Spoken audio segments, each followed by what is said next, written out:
नमस्कार फ्रेंड्स, मैं हूँ अंकिता। मेरे GK GS स्टडी चैनल में आपका स्वागत है। आप लोग जानते हैं मैं लूसेंट की पुस्तक से पूरी सीरीज कंटिन्यू कर रही हूँ। तो आज हमारा टॉपिक है मुग़ल शासन की व्यवस्था। इससे पहले मैं बताना चाहूँगी, आप लोगों से रिक्वेस्ट करना चाहूँगी कि आप लोगों ने अगर चैनल को सब्सक्राइब नहीं किया, सब्सक्राइब कर लीजिए। प्लीज़ लाइक करिए, शेयर करिए और वीडियो को पूरा देखा करिए फ्रेंड। बहुत अधिक समय की नहीं होती है ये वीडियो, तो इसे पूरा रीड किया कीजिए फ्रेंड। और कमेंट में बताइए वीडियो कैसी लगती है आपको। चलिए एक बार फिर से सभी का स्वागत है। आज का हमारा टॉपिक है मुग़ल शासन व्यवस्था और ये लूसेंट की पुस्तक से हम देख रहे हैं। सामान्य ज्ञान को देखते हैं, मुग़ल शासन में क्या व्यवस्था थी।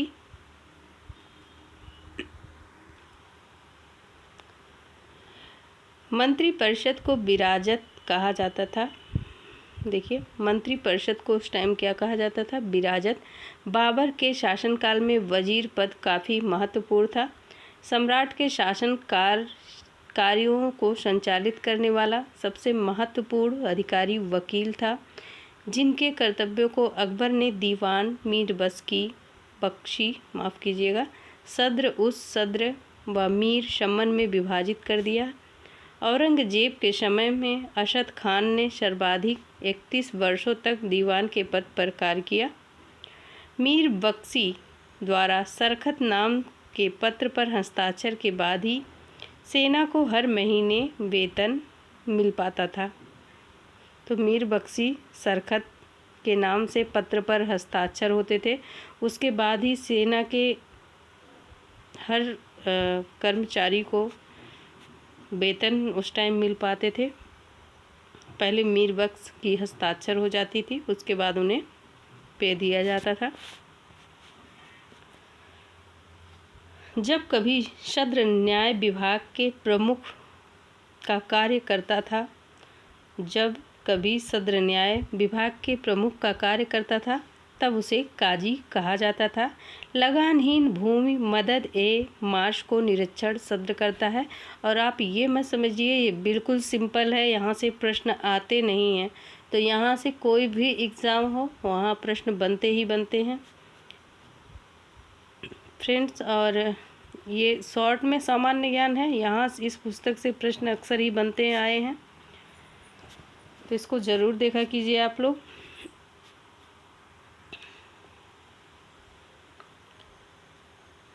सम्राट के घरेलू विभागों को प्रधान मीर सभा कहलाता था।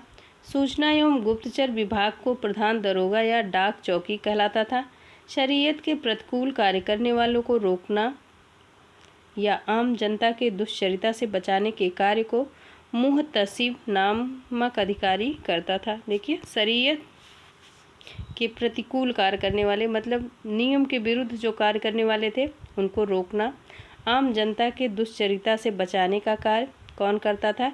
ये मुहत्तिब नामक अधिकारी करता था ये कार्य, कि कोई नियम के विरुद्ध ना जाए और दुष्चरित्र से यानी बुरे प्रकृति से जनता को बचाने का काम मुहत्तिब का नामक अधिकारी करता था। आगे देखते हैं।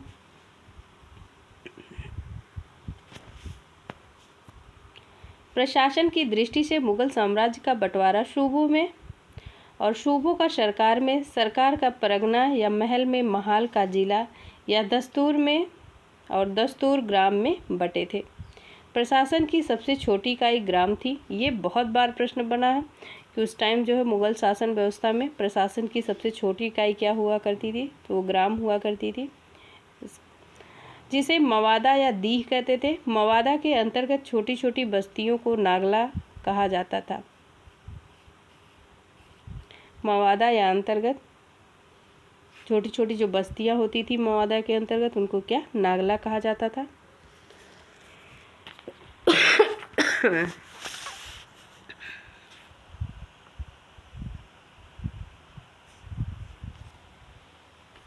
मुगल काल के प्रमुख अधिकारी एवं कार्य। पद हैं और कार्य हैं उनके। सूबेदार हैं। प्रांतों और शांति स्थापित करना प्रांत कार्यकारिणी का प्रधान था। दीवान प्रांतीय राजस्व का प्रधान सीधे शाही दीवान के प्रति जवाबदेह है। बख्शी प्रांतीय सैन्य प्रधान। फौजदार जिले का प्रधान फौज अधिकारी होता था। आमिल या अलम गुजार जिले का प्रमुख राजस्व अधिकारी होता था। कोतवाल नगर का प्रधान होता था। सिकदार परगने का प्रमुख अधिकारी। आमिल ग्राम के कृषकों के प्रत्यक्ष संबंध बनाता, लगान निर्धारित करता था, या उसका कार्य यही था कि ग्राम के कृषकों के प्रत्यक्ष संबंध बनाए और लगान को निर्धारित करे। ये आमिल का काम था। आगे देखते हैं। शाहजहां के शासनकाल में सरकार में परगना के मध्य चकल नाम की एक नई स्थापना की गई थी। भूमिकर के विभाजन के आधार पर मुगल साम्राज्य की समय भूमि जो थी उस टाइम की 3 वर्गों में विभाजित थी।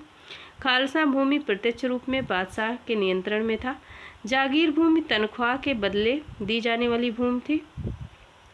शयूर गल या मदद ए माश अनुदान में दी गई लगानहीन भूमि, इसे मिल्क भी कहा जाता था। शेर शाह द्वारा भू राजस्व हेतु अपनाई जाने वाली पद्धति राई उपयोग अकबर ने भी किया था। अकबर के द्वारा करोड़ी नामक अधिकारी की नियुक्ति 1573 में की गई थी। इसे अपने क्षेत्र के 1 करोड़ दाम वसूल कर होता था। 1580 में अकबर ने दहशाला नाम की एक नवीन कर प्रणाली प्रारंभ की। दहशाला नामक प्रणाली किसने प्रारंभ की? ये कर की प्रणाली थी अकबर ने। और इस व्यवस्था को टोडरमल बंदोबस्त भी कहा जाता है। इस व्यवस्था के अंतर्गत भूमि को 4 भागों में विभाजित किया जाता था। वो भाग ये थे। पहला भाग था पोलज, नियमित रूप से खेती के लिए होता था। इधर क्या लिखा है? तो इसमें नियमित रूप से खेती वर्ष में 2 बार होती थी फ्रेंड, और प्रति 1 या 2 वर्ष के अंतराल पर खेती होती थी। प्रति का अर्थ यह है कि 1 या 2 वर्ष के अंतराल मतलब गैप के बीच ये खेती होती थी। चाचर या 3 से 4 वर्ष के अंतराल पर ये खेती होती थी। बंजर खेती योग्य भूमि नहीं थी, इस पर लगान नहीं वसूला जाता था, यानी इस खेती पर कर को नहीं वसूला जाता था। तो ये अकबर के द्वारा दहशाला नामक नवीन कर की प्रणाली थी, और जिसे टोडरमल बंदोबस्त भी कहा जाता था। इस व्यवस्था को आगे देखते हैं। 1570 यानी 71 तक, 1570 से 71 ईस्वी तक टोडरमल ने खालसा भूमि पर भू राजस्व की नवीन प्रणाली जब्ती प्रारंभ की, और इसमें कर निर्धारण की 2 श्रेणी, एक तो तकसीख एवं दूसरे को तहसील कहते थे। औरंगजेब के शासनकाल में नक्श प्रणाली को अपनाया गया और भू राजस्व की राशि को उपज का आधा कर दिया गया। मुगल काल में कृषक 3 वर्गों में विभाजित थे।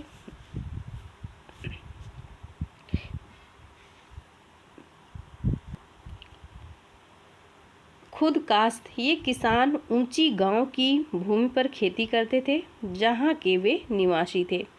पाही कास्त, ये दूसरे गांव पे जाकर खेती करते थे, उसे पाही कास्त कहा जाता था, है ना, जो दूसरे गांव में जाकर कृषि का कार्य करते थे। और मुजारियन, खुद कास्त, कृषकों से भूमि किराए पर लेकर कृषि करते थे, है ना। जैसे मेरी कृषि है, मेरी खेती है, और मुझे किसी ने पैसे दे दिया और कुछ टाइम के लिए इसे किराए पर ले लिया, इस टाइप से खेती करते थे। मुगल काल में नील उत्पादन के प्रसिद्ध केंद्र आगरा, भरतपुर, बयाना तथा गुजरात में सरखेज थे।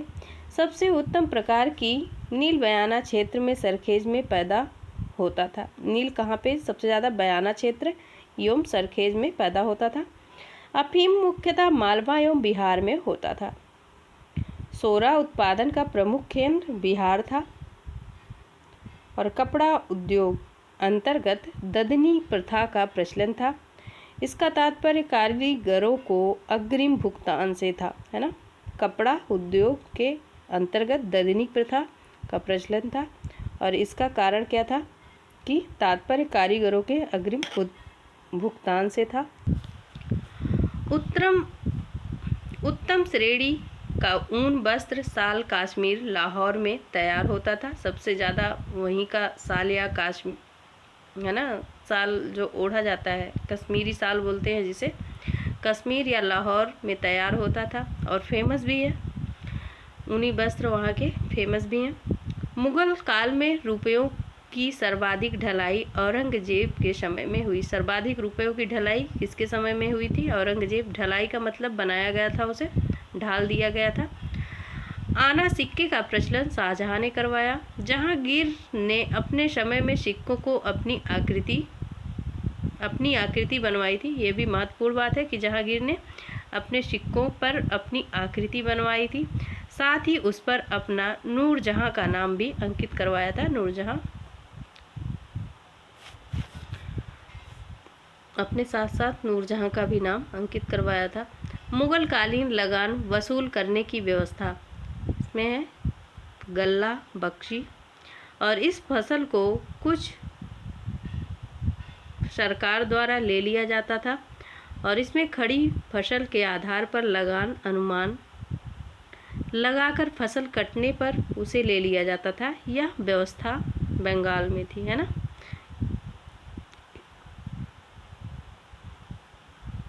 तो नसक ये बंगाल की व्यवस्था थी और इसमें खड़ी फसलों का आधार लगान को अनुमान लगाकर फसल को कटने से उसे ले लिया जाता था और ये बंगाल की व्यवस्था थी। फ्रेंड आगे देखते हैं। जब्ती क्या होती है? इसमें बोई गई फसल के आधार पर लगान निश्चित किया जाता था जो नकद लिया जाता था।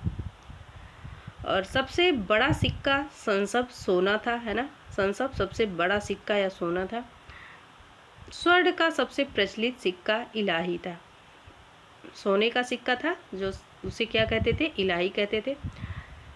आगे देखते हैं फ्रेंड्स मुगल कालीन के सिक्के। कुछ और मुगल कालीन के सिक्कों को देखते हैं फ्रेंड्स। ये तो वसूल करने की जो व्यवस्थाएं थी उसके बारे में बताया गया है ना। तो मुहर यह मुगल काल का सर्वाधिक प्रचलित सोने का सिक्का था।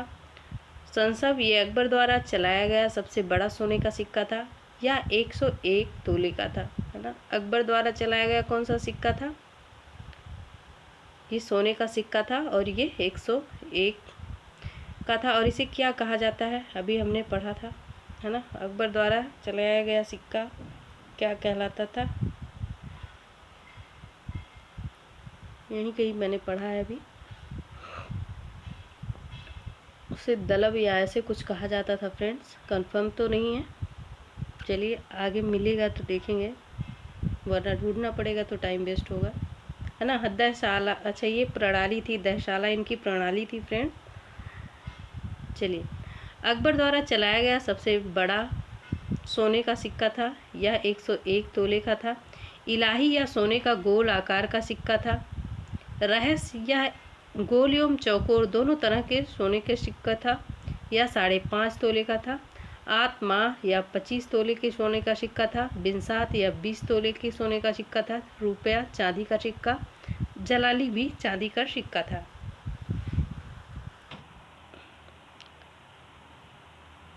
आगे देखते हैं। दरब, चरण, चंदन, दाह, कुल, वासुकी सभी चांदी के सिक्के थे। मुगल कालीन अर्थव्यवस्था का आधार चांदी का रुपया था।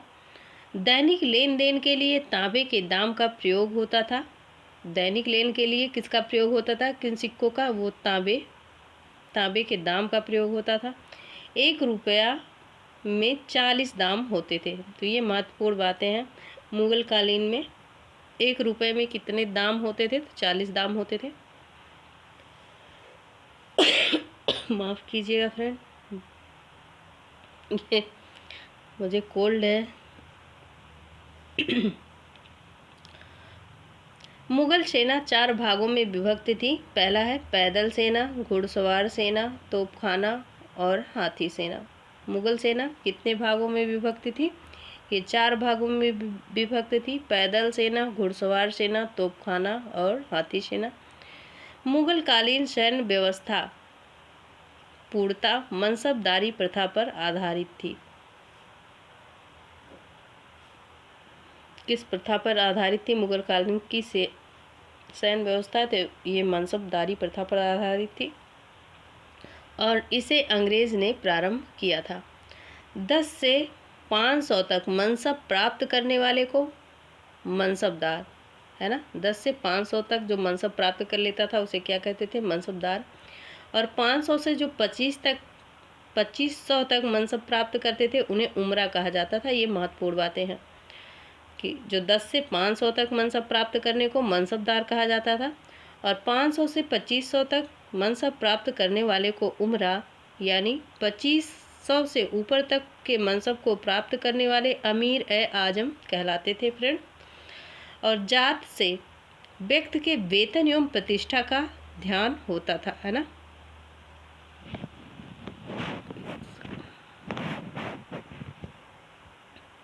तो जात से व्यक्ति के वेतन एवं प्रतिष्ठा का ज्ञान होता था।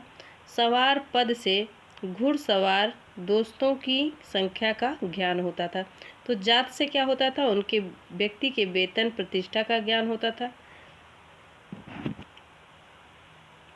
और सवार पद से घुड़सवार दस्तों के संख्या का ज्ञान होता था। आगे देखते हैं।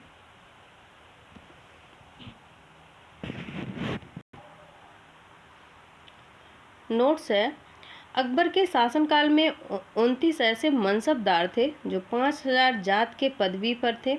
औरंगजेब के शासनकाल तक ऐसे मनसबदारों की संख्या कितनी थी? 79 थी। जहांगीर ने सवार पद में 2 अस्पा एवं सिंह अस्पा की व्यवस्था की थी।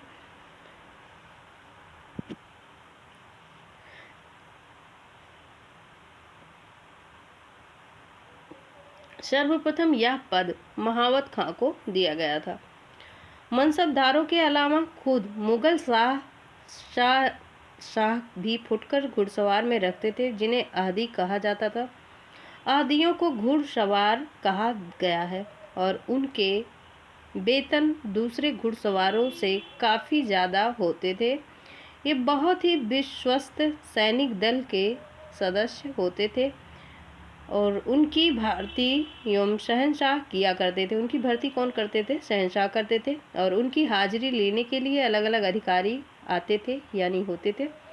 आहदी 5-5 घोड़े में भी रखते थे, लेकिन कुछ ऐसे आहदी भी थे जिनमें से 2 एक ही घोड़े में हिस्सेदारी करते थे। हम लोग आहदी आलसी लोगों को कहते हैं।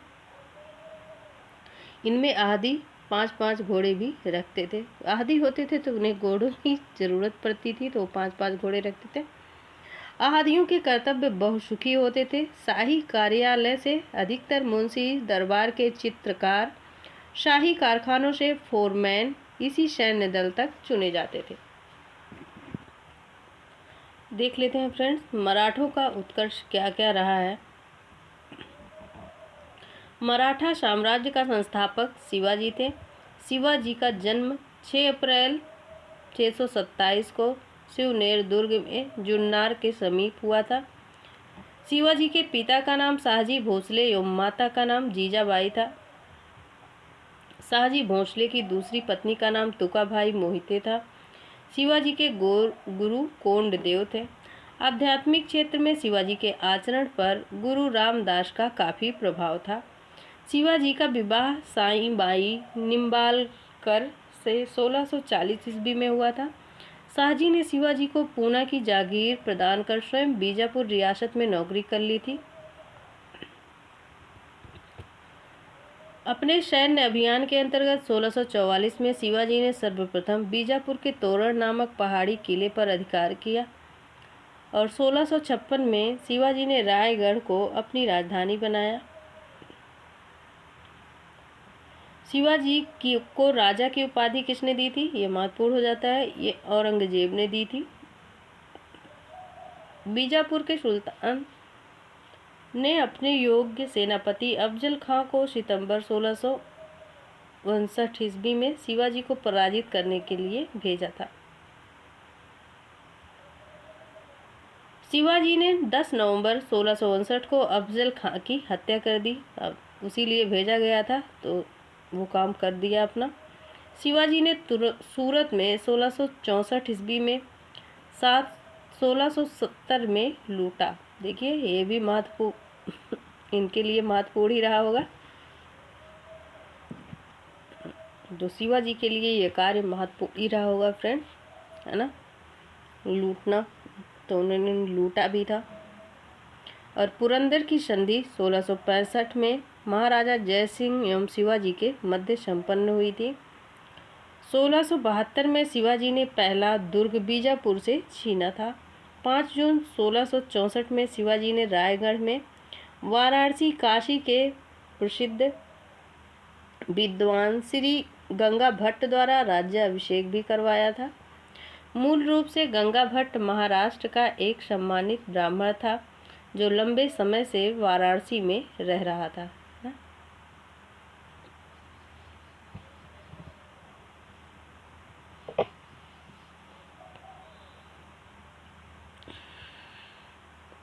शिवाजी को औरंगजेब ने मई 1666 में जयपुर भवन में कैद कर लिया, जहां से 16 अगस्त 1666 में भाग निकले।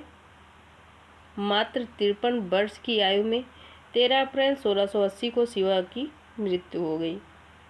शिवा के मंत्रिमंडल को अष्टप्रधान कहा जाता है ना, और अष्टप्रधान में पेशवा का पद सर्वाधिक महत्वपूर्ण एवं सम्मानित होता था। शिवाजी के दरबार में मराठी भाषा के रूप में प्रयोग किया जाता था। मराठी को भाषा के रूप में प्रयोग किया जाता था। शिवाजी की सेना 3 महत्वपूर्ण भागों में विभक्त थी। पहला है पागा यानी नियमित घुड़सवार सैनिक, सिहलदार यानी अस्थायी घुड़सवार सैनिक, और पैदल सेना थी जो पैदल हुआ करती थी। पैदल का मतलब समझ रहे होंगे आप लोग।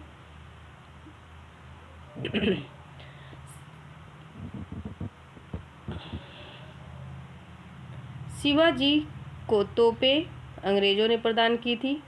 मराठा राज्य के अंतर्गत 2 प्रकार के क्षेत्र होते थे। पहला है स्वराज क्षेत्र, प्रत्यक्षता महाराठों के नियंत्रण में थे और उन्हें स्वराज क्षेत्र कहा जाता है। मुख्तई मुल्क के कादिम यह वह क्षेत्र था जिसमें चौथा एवं सरदेश मुखी वसूल करते थे। चौथ एवं सरदेश मुखी स्वराज्य से नहीं लिए जाते थे, बल्कि उन जगहों से लिए जाते थे जहां मुगल या दक्षिणी राजाओं के शासन था। चौथा भू राजस्व का 1/4 था जो मराठों के उस क्षेत्र पर आक्रमण नहीं करने के लिए दिया जाता था। सरदेश 10% का अतिरिक्त अधिभार भी था जो उस क्षेत्र के लिए दिया जाता था जो मुगलों के अधीन था, पर मराठों पर उसका दावा करते थे। मुगलों के अधीन था लेकिन मराठी लोग भी उस पर दावा करते थे। तो ये नोट्स है, एक बार देख लेते हैं। और द गेजेटियर ऑफ इंडिया, ये पढ़ने के लिए ज़रूरी नहीं है। तो फ्रेंड आज के लिए इतना ही। हमने मराठों का उत्कर्ष शिवाजी को देख लिया, मुगल शासन की व्यवस्था को कंप्लीट कर लिया फ्रेंड। तो आज के लिए इतना ही। धन्यवाद आप सभी को।